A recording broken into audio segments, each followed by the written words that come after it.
नमस्कार। आज हम बात करने वाले हैं दिल की सेहत से जुड़ी एक बहुत ही जरूरी जांच के बारे में, कोरोनरी एंजियोग्राफी। अब ये नाम सुनने में थोड़ा मुश्किल लग सकता है, पर फिक्र मत कीजिए, हम इसे मिलकर बहुत ही आसान भाषा में समझेंगे। अक्सर सीने में दर्द, सांस लेने में तकलीफ या दिल के दौरे के खतरे जैसी बातें सुनने में आती हैं। जब ऐसी कोई शिकायत होती है तो डॉक्टर एक खास टेस्ट की सलाह दे सकते हैं। जी हाँ, आज हम उसी टेस्ट की परतें खोलने वाले हैं। तो आज हम क्या क्या जानने वाले हैं? सबसे पहले कि ये कोरोनरी एंजियोग्राफी आखिर है क्या, फिर इसकी जरूरत क्यों पड़ती है, ये की कैसे जाती है, कितनी सुरक्षित है और टेस्ट के बाद क्या होता है। तो चलिए इस सफर पर आगे बढ़ते हैं। तो सबसे पहला और बड़ा सवाल, कोरोनरी एंजियोग्राफी आखिर है क्या चीज? चलिए इस मेडिकल टर्म को आसान भाषा में डीकोड करते हैं।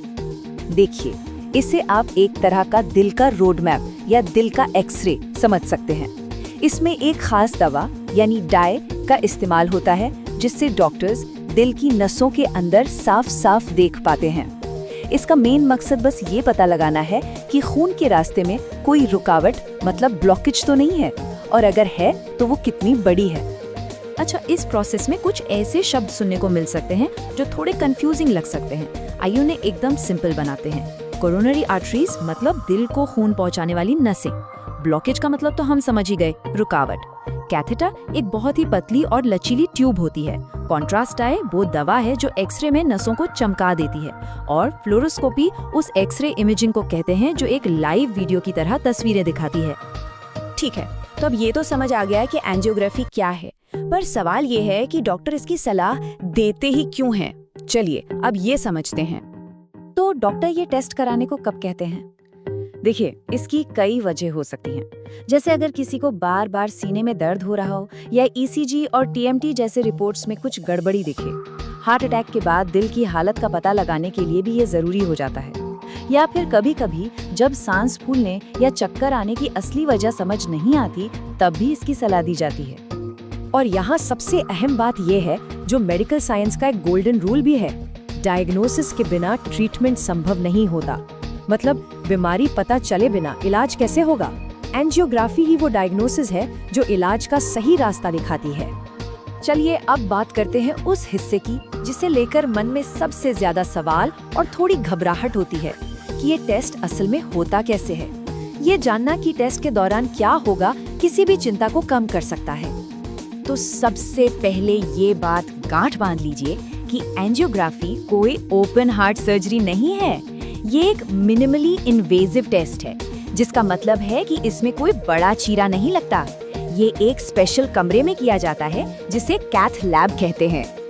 तो होता क्या है? सबसे पहले डॉक्टर उस जगह को लोकल एनेस्थीसिया देकर सुन कर देते हैं जहां से कैथेटर अंदर जाएगा। फिर वो बहुत पतली सी ट्यूब यानी कैथेटर कलाई या जांघ की नस के जरिए धीरे धीरे दिल तक पहुंचाई जाती है। इसके बाद वो खास डाई इंजेक्ट की जाती है जो एक्सरे पर आपकी धमनियों को रोशन कर देती है, और बस फिर एक्सरे मशीन तस्वीरें ले लेती है, जिससे साफ पता चल जाता है कि खून कहाँ और कितना रुक रहा है। और जानते हैं इसमें कितना वक्त लगता है? आमतौर पर ये पूरी प्रक्रिया सिर्फ 20 से 30 मिनट में पूरी हो जाती है। जी हाँ, बस इतना ही है ना, काफी तेज। अब आते हैं सबसे अहम सवाल पर, सेफ्टी यानी कि सुरक्षा और सावधानियां। ये एक ऐसा विषय है जिसे लेकर हर किसी के मन में थोड़ी चिंता तो रहती ही है। तो सवाल सीधा है, क्या कोरोनरी एंजियोग्राफी एक सुरक्षित प्रक्रिया है? और इसका जवाब है हाँ, बिल्कुल। जब ये एक अनुभवी और ट्रेन्ड मेडिकल टीम करती है तो ये एक बहुत ही सेफ और रूटीन टेस्ट है। इसलिए ये बहुत जरूरी है कि इसके लिए सही एक्सपर्ट और अस्पताल चुना जाए। अब इस प्रक्रिया को और भी सुरक्षित बनाने के लिए कुछ छोटी छोटी बातों का ध्यान रखना होता है। जैसे टेस्ट से कुछ घंटे पहले कुछ भी खाने पीने की मनाही होती है। अगर किसी को किसी भी तरह की एलर्जी है, खासकर आयोडीन या डाई से, तो डॉक्टर को पहले ही बता देना बहुत जरूरी है। साथ ही प्रक्रिया से पहले और बाद में किडनी की सेहत की भी जांच की जाती है। तो टेस्ट हो गया, अब आगे क्या?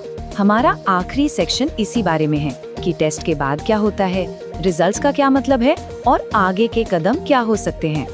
प्रक्रिया पूरी होने के फौरन बाद मरीज को कुछ घंटों के लिए ऑब्जर्वेशन में रखा जाता है। ये बस ये पक्का करने के लिए होता है कि सब कुछ ठीक है और उनकी हालत पूरी तरह से स्थिर है। अब आती है रिपोर्ट। एंजियोग्राफी की रिपोर्ट के आधार पर डॉक्टर आगे का रास्ता तय करते हैं। मोटे तौर पर 3 रास्ते हो सकते हैं। हो सकता है कि दिक्कत सिर्फ दवाइयों से ही कंट्रोल हो जाए, या अगर ब्लॉकेज ज्यादा है तो उसे खोलने के लिए एक स्टेंट डालने की जरूरत पड़ सकती है, और कुछ गंभीर मामलों में बाईपास सर्जरी का विकल्प भी सुझाया जा सकता है। और आखिर में एक बात जो इस पूरे टेस्ट के महत्व को बहुत खूबसूरती से बताती है, दिल की परेशानियां अक्सर चुपके से आती हैं, लेकिन एंजियोग्राफी उन्हें रोशनी में ले आती है। ये सिर्फ एक टेस्ट नहीं है, ये दिल की सेहत का वो नक्शा है जो सही समय पर सही फैसला लेने में हमारी मदद करता है।